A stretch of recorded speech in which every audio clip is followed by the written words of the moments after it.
Welcome to the outreach ministry of Bishop Victor Gill, prophet of the nation. Coming to you from the Caribbean paradise, the Republic of Trinidad and Tobago. Join us right now for an experience that can change your life. Get ready for your miracle.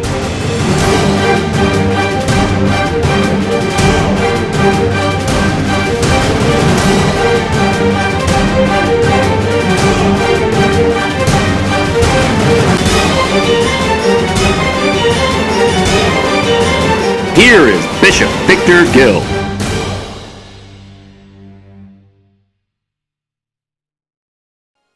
Nehemiah chapter 6, 1 through 4.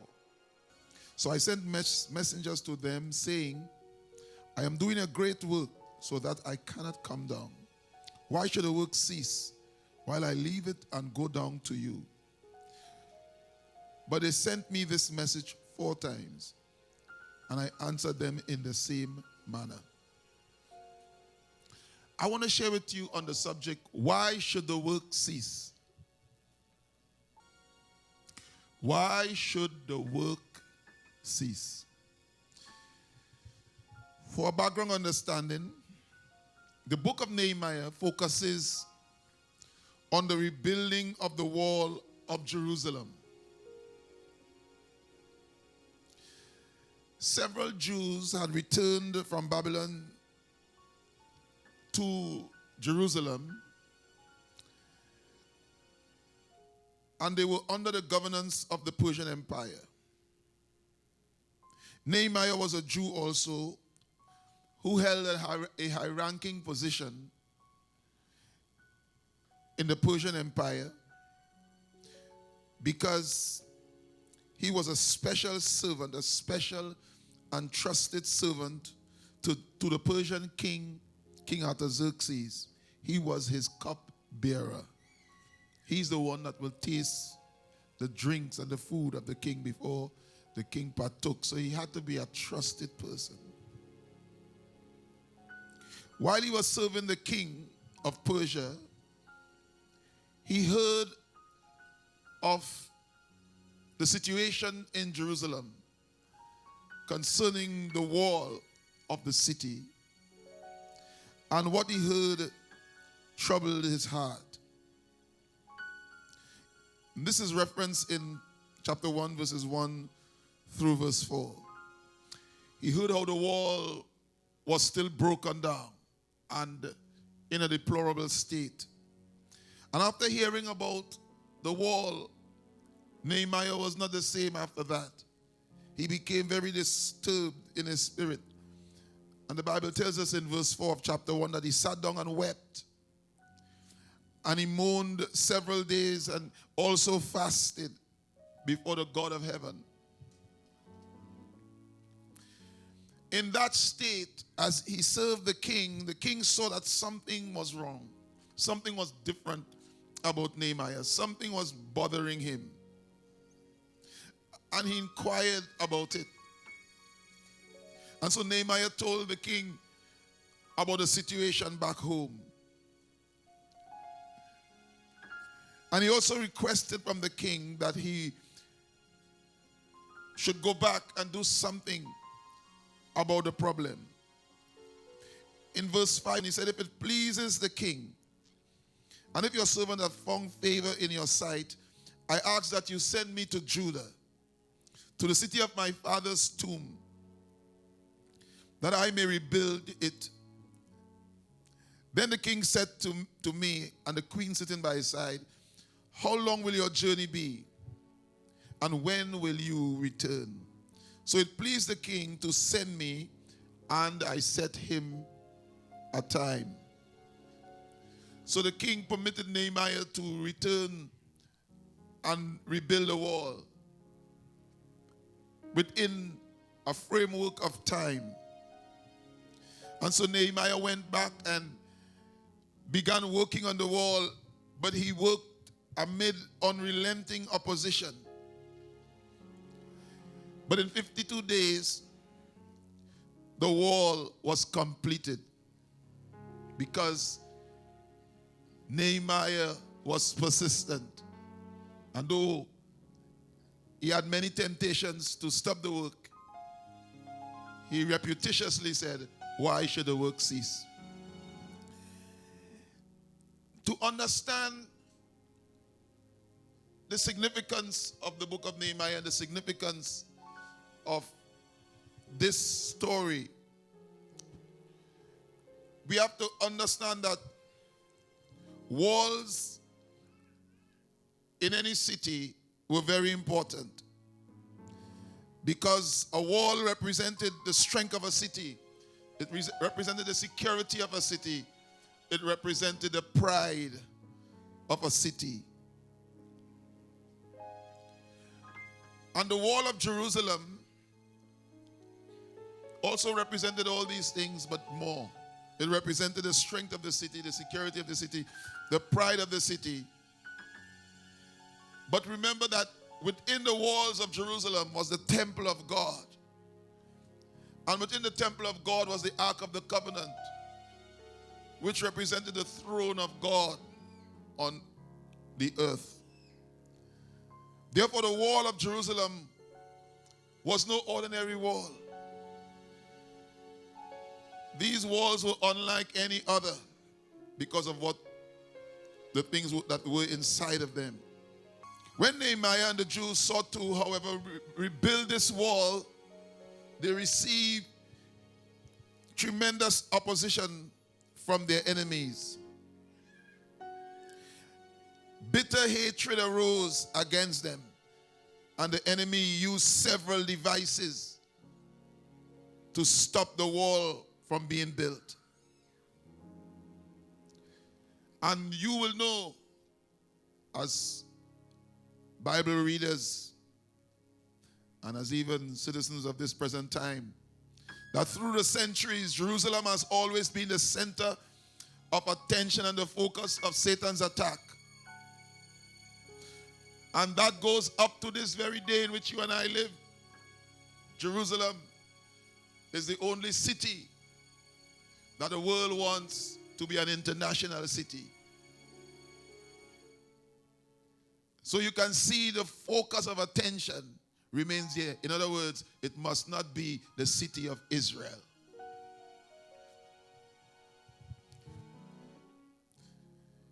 And that remains the geography where the temple has been and where it will be. And the plans are already in place and everything. The cornerstone is already cut out. It's just for the go for the temple to be constructed. But the important thing I want you to see today is that this temple and this location is only a shadow of the church. It is only a shadow of what the church represents and what your life represents. Today, we are the temple of God. 1 Corinthians 6 and verse 19 says, don't you know that you are the temple of God? God dwells in the heart of every Christian. Now what should that tell you?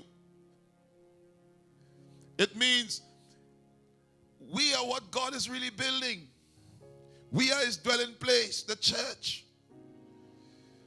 And if we are his dwelling place, the enemy will attack us just as he attacks Jerusalem. The enemy opposed the wall of Jerusalem, and more so, he opposes the progress and the success of your Christian life.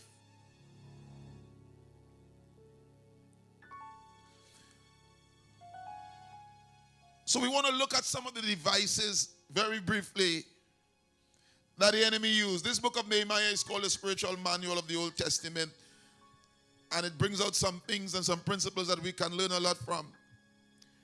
We can learn of the devices of the enemy, and by considering these devices that he used to stop the wall of Jerusalem, we can understand the devices that he uses up to today to stop our lives. as Christians, because we are the dwelling place of God. Are you out there? Number one, the device of enmity through men.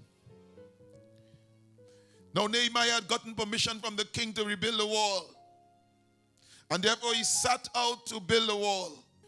Verse 7 of chapter 4 said, now it happened when Sanballat and Tobiah and the Ashdodites heard that the wall of Jerusalem were being restored and the gaps were beginning to close, that they became very angry. They were angry because somebody had come to seek the welfare of Jerusalem to rebuild the wall. They would have liked to see the wall remain in shambles because it spelled defeat. It meant that there was no protection. There was no defense. Things can go in and out as they please. And so the enemy stirred up anger within these men as the wall was about to be rebuilt. In Nehemiah chapter 4, 1 through verse 3, it says, now it happened when Sanballat heard that we were rebuilding the wall, that he was furious and very indignant and mocked the Jews. I want you to know, the devil is indignant about your Christian progress. He's angry, he's upset, and he will express that through men. Verse 2 says, and he spoke before his brethren and the army of Samaria and said, what are these feeble Jews doing? Will they fortify themselves? Will they offer sacrifices? Will they complete it in a day? Will they revive the stones from the heaps of rubbish? Stones that are burned? Now Tobiah the Ammonite was beside him and said, whatever they build, even if a fox goes upon it, he will break down their stone wall. So these men, they began this project words of discouragement. They said, look at this wall, this stone wall they are building. If a fox climbs upon it, it will break it down. Sometimes the devil will give you the impression that you are fooling yourself. You are wasting your time. This will never amount to anything. Who do you think you are? And so we refer to them as feeble Jews. What are these feeble Jews doing? And here the concern. Will they fortify themselves? The devil is concerned about your growth and your strength. John said in 1 John chapter 3 and verse 13, marvel not, brethren, if the world hates you. John chapter 17 and verse 14, Jesus said, I have given them your word, and the world hates them because they are not of the world, just as I am not of the world. Because we stand with God, there's an enmity between us and the world. Genesis chapter 3 and verse 15. I will put enmity between you and the woman, and between your seed and the woman's seed. The Bible tells us Cain hated Abel because Abel decided to do the work of God and sacrifice to God and bring glory to God. Cain conspired to kill him. So do not be surprised when people don't like you because of your Christian values. Why should the work cease? Number 2, they use another device here. Look at chapter 4, verse 7 through verse 9. Now it happened when Sanballat, Tobiah the Arabs, the Ammonites, and the Ashdodites heard that the wall of Jerusalem were being restored and the gaps were beginning to close, that they became very angry. Verse 8, and all of them conspired together to come and attack Jerusalem. That's what you represent. The place where God dwells. To come and attack Jerusalem, watch this, and to create confusion. So device number 2 that the enemy uses is confusion. When the enemy recognizes the work of God is progressing, when the devil recognizes that you are going forward, when the devil realizes that you mean business with God, and in your heart you are determined that the work that God is doing in your life should not cease, and you know that this is a work in progress, the devil's next plan is to create confusion. The devil stirred up confusion among the children of Israel as they were building the wall, because they saw the work that they were doing, and the enemy felt threatened.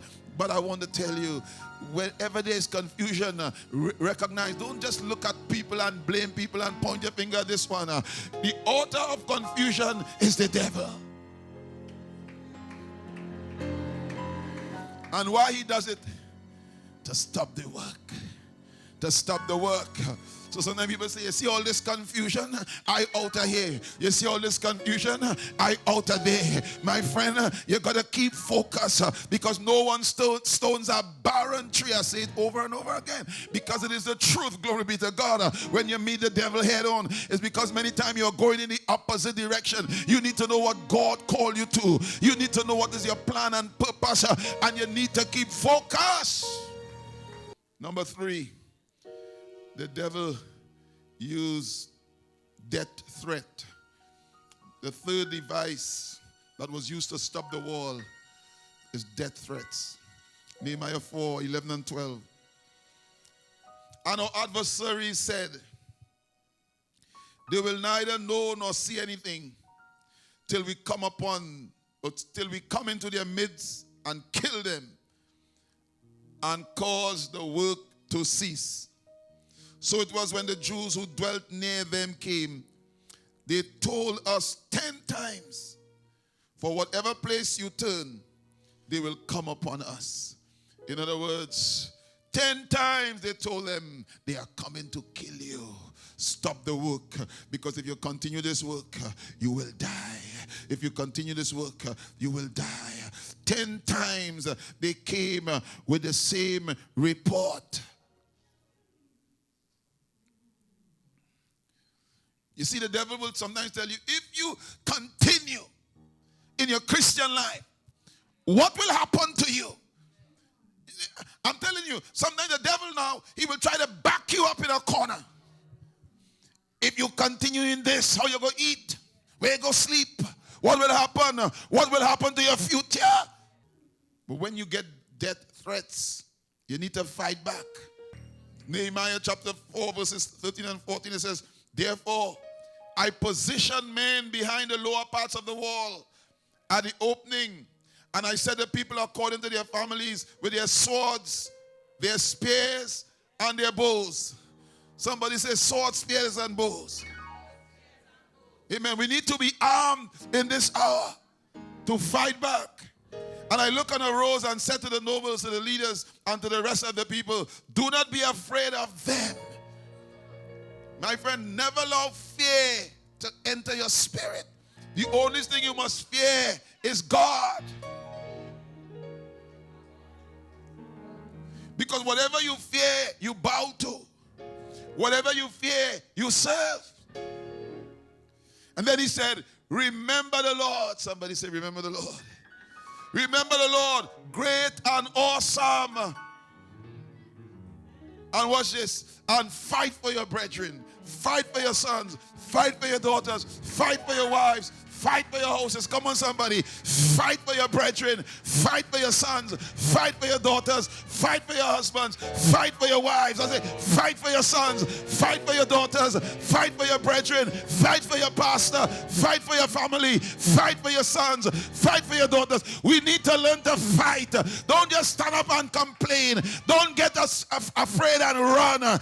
Amen. Take up your sword. Take up your bow. Take up your spear. Roll up your sleeve. Burn your belly and say, devil, send your best shot. He that begun a good work in me, for the weapons of my warfare, they are not carnal. Though war rise against me, I will not fear. Though a host encamp about me, in this will I I be confident, for the Lord is my light and my salvation.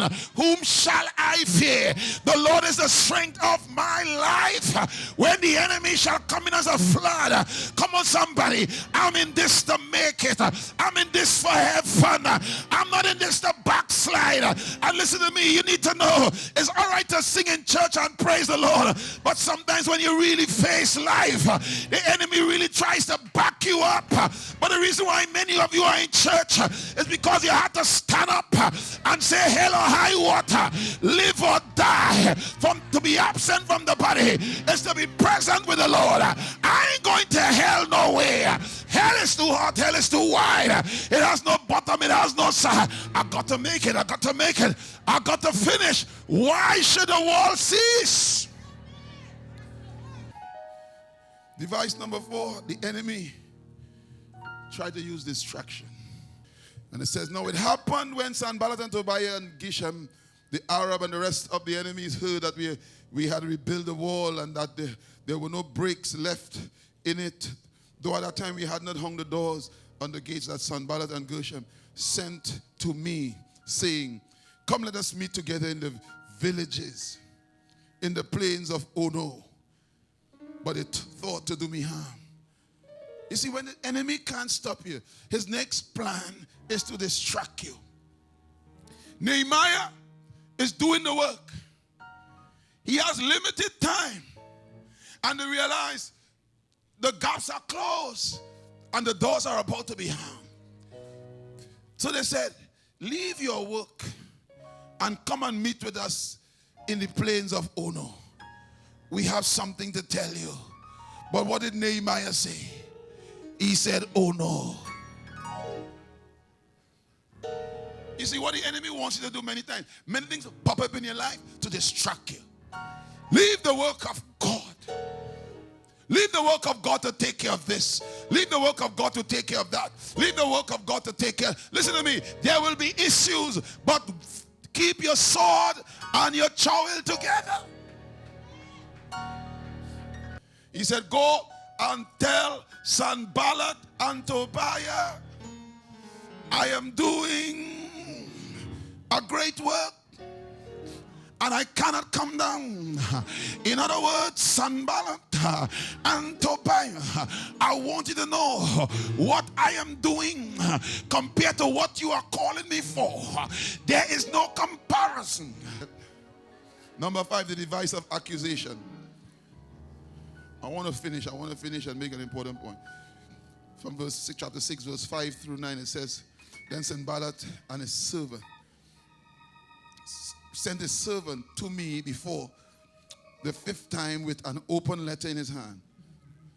And it was written, it is reported among the nations, and Geshem says, that you the Jews plan to rebel. Therefore, according to these rumors, you are rebuilding the wall, that you may be their king. And you have also appointed prophets to proclaim concerning you at Jerusalem, saying, there is no king. There is rather a king in Judah. Now these matters will be reported to the king Artaxerxes. So come therefore, and let us consult together. Then I sent to him, saying, no such thing as you say are being done, but you invent them in your own heart. For they were trying to make me afraid, saying, their hands will be weakened in the work, and it will not be done. Now therefore, O God, strengthen our hands. Saints of God, one of the devices of the enemy is false accusation. They said, Nehemiah, we heard from Geshem.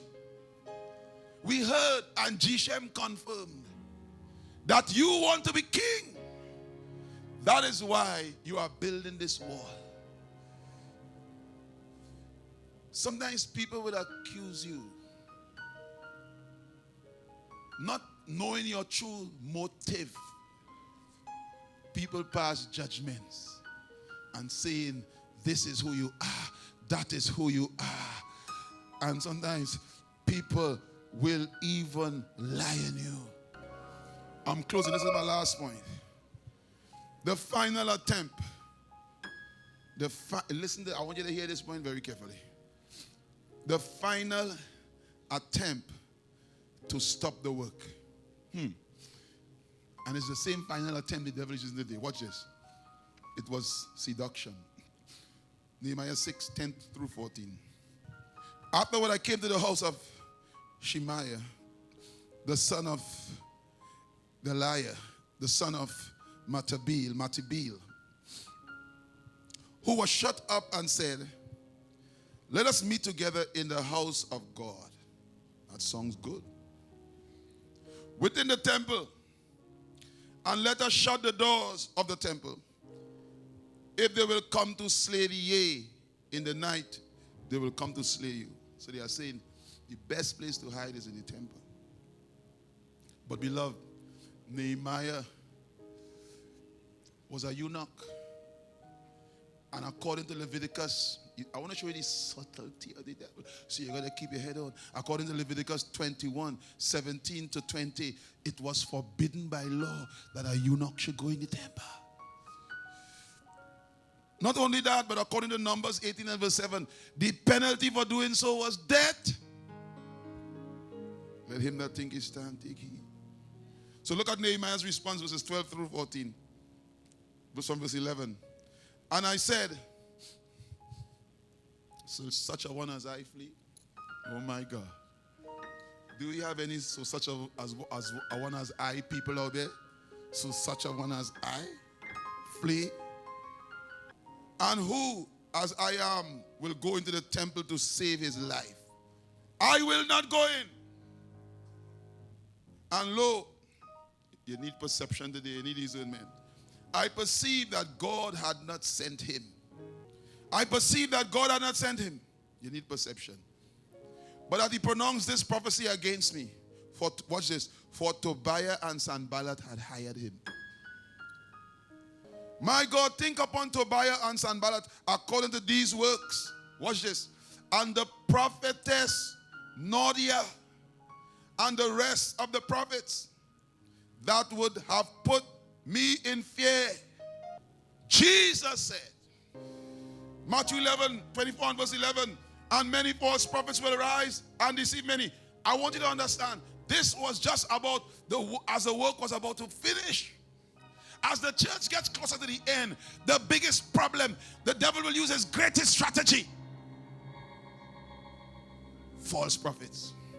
False prophecy will be the last strategy to destroy the church. We appreciate the time you spent with us today. If you need prayer right now, send us an email to info@victorgill.org or call now at 1-868-266-1830 and we will pray for you to get your miracle. You can partner with Bishop Gill to bring healing to the nations by donating any amount at www.victorgill.org. Thank you.